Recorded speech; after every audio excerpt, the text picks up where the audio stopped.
What's up for April? The Seven Sisters meet the evening star. Mars continues its getaway. And unpacking the moon illusion.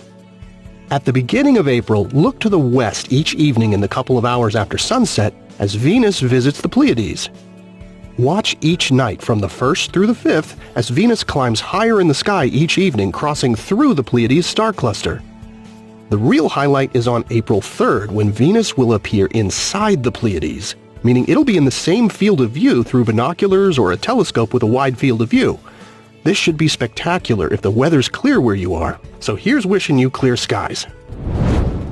The planetary quartet of Jupiter, Saturn, Mars, and the Moon once again make a showing in mid-April. Since giving Jupiter and Saturn the slip last month, the red planet continues its getaway from the gas giants in this month's morning skies.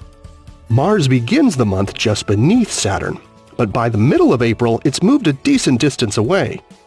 The Moon swings by on the 14th, 15th, and 16th.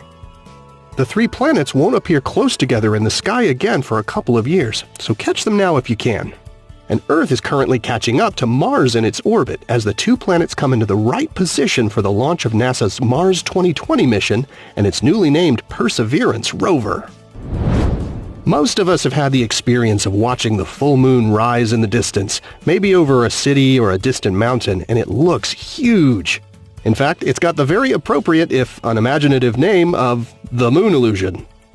Although this illusion has been known for thousands of years, there still isn't a truly satisfying scientific explanation for why we see it. Now, the moon is essentially the same width in the sky on any specific night, whether it's rising, setting, or overhead. There are a variety of experiments you can do to prove this for yourself. Photographers can simulate the moon illusion by taking shots of the moon low on the horizon using a long lens with buildings, mountains, or trees in the frame.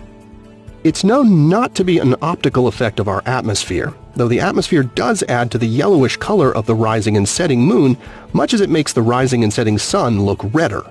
Even airline pilots and astronauts have reported seeing the moon illusion, in the absence of trees, buildings, and mountains to help provide a sense of scale. Researchers have shown that it's definitely something going on in our brains that has to do with the way we perceive the size of distant objects near the horizon versus high in the sky. But the precise explanation for why it happens is still elusive. So until someone puzzles out exactly what our brains are up to, it's probably best just to enjoy the moon illusion and the moody, atmospheric, and sometimes downright haunting vistas it creates. Here are the phases of the moon for April.